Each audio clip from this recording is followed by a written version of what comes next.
Hi friends. నేను సుపర్ణ ఫ్లేవర్స్‌కి స్వాగతం. ఈరోజు మన రెసిపీ వచ్చేసి ఒక అద్భుతమైన ఆయిల్ అండి. మన శరీరానికి ఎలా పోషకాలు అందిస్తామో, జుట్టుకు కూడా అలా అందించాలి కదా!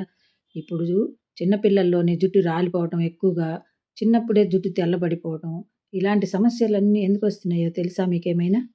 ఏదైనా కావచ్చండి కారణం.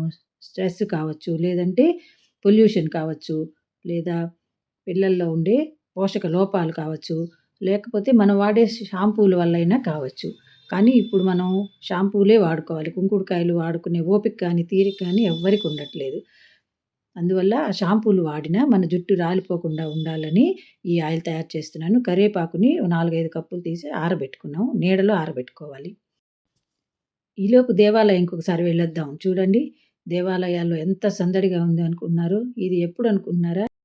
కోటి సోమవారం రోజండి. కోటి సోమవారం అంటే కార్తీక మాసంలో శ్రవణ నక్షత్రంతో కూడిన రోజుని కోటి సోమవారం అంటారు. అదే రోజు శనివారం కూడా రావటంతోటి చాలా ప్రాధాన్యత పొందింది ఈరోజు.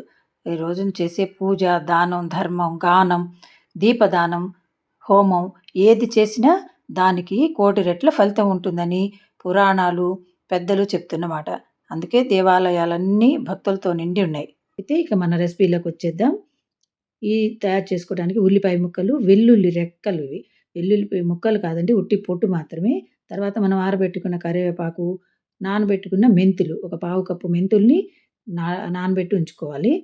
తర్వాత కొబ్బరి నూనె, ఇవన్నీ రెడీ చేసుకొని, కరివేపాకు పచ్చిదైనా వేసుకోవచ్చండి.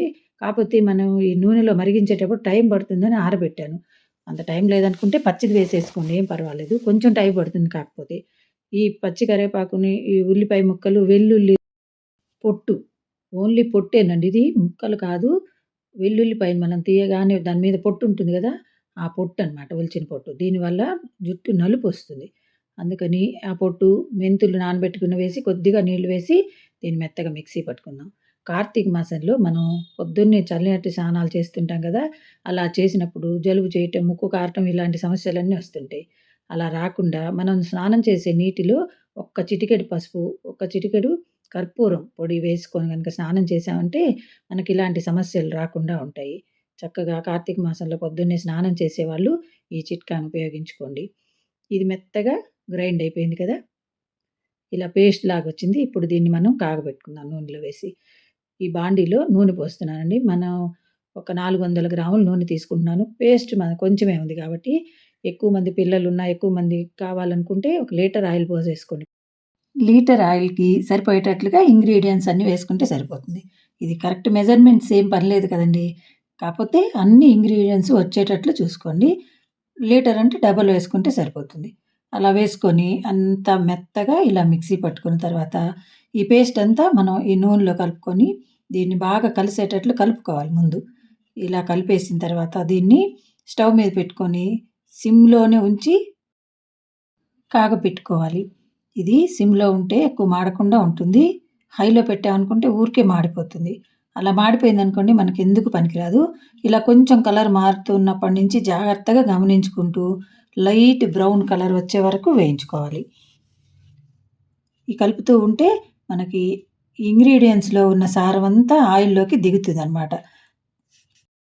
జాగ్రత్తగా దగ్గరుండి చూసుకోవాలండి. ఇది బ్లాక్‌గా అయిందంటే మనకెందుకు పనికిరాదింకది. ఇలా బ్రౌన్ కలర్‌లోకి రావాలనమాట. జాగ్రత్తగా గమనించండి. బ్రౌన్ కలర్, డార్క్ బ్రౌన్ కలర్‌లోకి రాగానే ఆపేసేయండి. ఆపేసి ఆ బాండీలో ఒక పూటంతా అలాగే వదిలేసేయాలి. అలా వదిలేస్తే అది ఐరన్‌లో ఉంటుంది గదా! మంచి ఎఫెక్టివ్‌గా ఉంటుంది ఐరన్ తోటి కలిసి. అందుకని ఒక పూటంతా ఉంచి అప్పుడు వడపోసుకోండి. నేను ఈ స్ట్రైనర్‌లో పోస్తున్నాను. మీరు క్లాత్‌లో గనక పోసి పిండారంటే ఒక్క డ్రాప్ గూడా మిగలకుండా మొత్తం నూనె కిందకి దిగుతుంది. చక్కగా మనకిది చాలా వాల్యుబుల్ ఆయిల్ కదా! ఒక్క డ్రాప్ కూడా వదలకూడదు. దీన్ని సంవత్సరం అంతా సరిపోయేటట్లు కూడా కాగబెట్టి ఉంచుకోవచ్చండి. మాటి మాటికి చేయలేమనుకునే వాళ్ళు చక్కగా ఒక లీటర్ నూనె పోసి కాగబెట్టుకొని ఉంచుకుంటే సంవత్సరం అంతా వస్తుంది. మనకి ఎక్కువ పట్టదు కదా! కొంచెం నూనె గనక తీసుకొని గోరువెచ్చగా చేసి రాసుకోవాలి. దీన్ని కూల్‌గా ఉండే ప్రదేశంలో, ఎక్కువ వేడి చల్లగా ఉండే వాటిల్లో కాకుండా నార్మల్ కూలింగ్ ఉండే ప్లేస్‌లో పెట్టుకోండి. దీన్ని మనం తలస్నానం చేద్దాం అనుకున్నప్పుడు కొద్దిగా గోరువెచ్చగా చేసి తలకి బాగా మర్దన చేసుకోవాలి. వాళ్ళకి వాళ్ళే చేసుకున్న కన్నా వేరే వాళ్ళ చేత నూనె రాయించుకున్నామంటే ఇంకా బాగా పడుతుంది తలకి. దీన్ని బాగా తలకి పట్టించుకొని ఒక పూటంతా వదిలేయండి.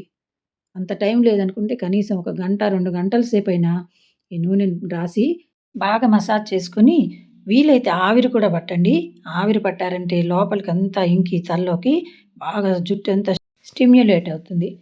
ఒక 2 గంటల తర్వాత లైట్‌గా షాంపూతోటి స్నానం చేశారంటే జుట్టు స్ట్రాంగ్‌గా, మెత్తగా, ఒత్తుగా, నల్లగా కూడా వస్తుందండి. బాల నలుపు కూడా నిదానంగా తగ్గిపోయి నలుపొచ్చేస్తుంది. నేను చెప్పటం కాదు, మీరు ఆలోచించండి. ఇందులో ఉన్న ఇంగ్రీడియెంట్స్ అన్నీ ఎంత మంచివో. మీకు నచ్చితే మీరు తప్పకుండా ట్రై చేయండి. ఈ వీడియో నచ్చితే లైక్ చేయండి, కామెంట్ చేయండి, సబ్స్క్రైబ్ తప్పకుండా చేయండి. Thank you for watching.